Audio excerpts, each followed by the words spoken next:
Hi everyone, Nicely Shaved Tano here, the internet's busiest music nerd.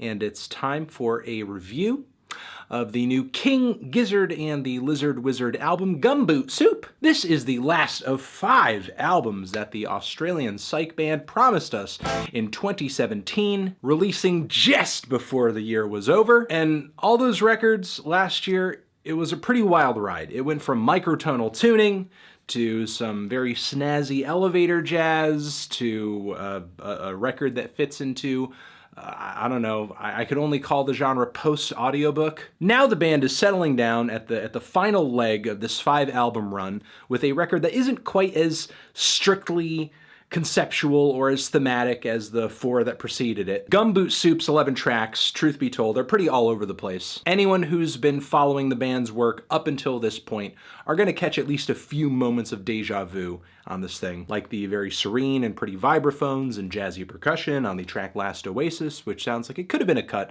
on Brunswick East, except with slightly more lush instrumentation and more interesting lyrics. And then there's Greenhouse Heat Death, which is eerily similar to a lot of the microtonal material off of Flying Banana, with its very jammy driving rock instrumentation topped with all these very twangy noodly guitar leads. Muddy Waters wouldn't have sounded too awkward on that same record either. And the very speedy and intense blend of punk rock, garage rock, and psychedelic rock on All Is Known. That track would have actually been pretty tight on Nonagon Infinity, especially with its multiple calls of woo!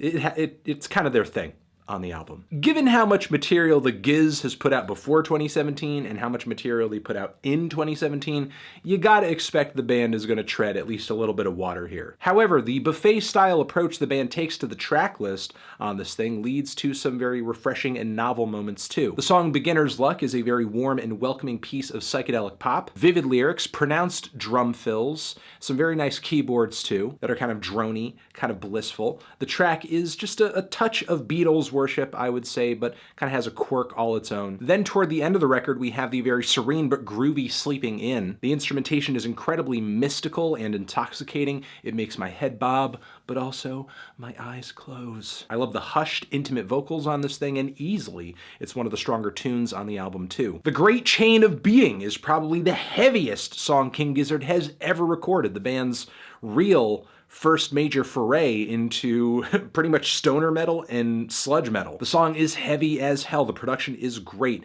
and they enter this style with a fantastic amount of class and personality too, and dare I say that I think they've actually outwritten some of the bands that have been toying with this style for years, because King Gizzard's approach to melody is just a little bit more refreshing. And the song Superposition is a very odd track. It features a kind of linear kraut rocky groove to it, and the vocal harmonies on this thing have some processing on them that leave them feeling almost like cybernetic. There are also some very regal woodwinds worked in the instrumental too that kind of gives the music this epic ascending quality. As far as my ears can tell, this record is not really all that conceptual or not as cohesive as a lot of the band's recent material, especially the 4 other records they put out in 2017. Sure, while there's not a whole lot of consistency on this thing, it's really only stylistic consistency. I still think the band has pulled together a great crop of tracks. The performances, the production, the writing are all there. And outside of a few songs that came off to me as being a little mild or a little redundant, like they could have just fit on previous records, King Gizzard is still delivering some of their most interesting material yet. They still remain to be one of the best and most intriguing and most exciting bands in rock today. And I am feeling a decent to strong 7 on this album. Transition. Have you given this album a listen? Did you love it? Did you hate it? What would you rate it? You're the best. You're the best. What should I review next? Hit the like if you like. Please subscribe, and please don't cry. Just leave a thoughtful comment in the comments if you're feeling full of thoughts. Over here next to my head is another King Gizzard review you can check out. You can hit that up or click on the link to subscribe to the channel. Anthony Fantano, King Gizzard, forever.